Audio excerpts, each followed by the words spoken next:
Hey guys, I'm Husband with WTI, and that time of the month I struggle a lot because I get really back cramps, and I wanted something portable that I could take with me on trips or that I could just use at home without having to plug it.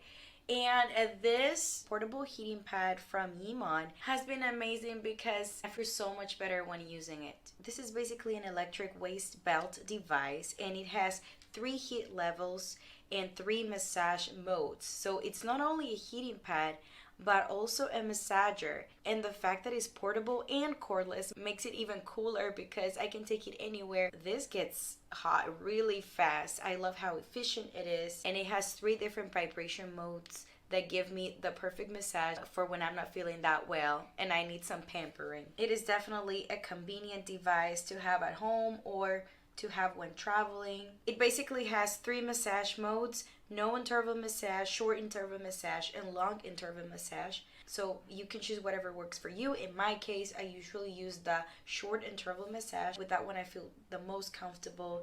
I also like that the belt is adjustable and elastic, so that allows me or anyone bigger or smaller than me to use it as well. The surface of the heating pad is soft velvet, so really comfy. This one is great. I love this product and I use it every month.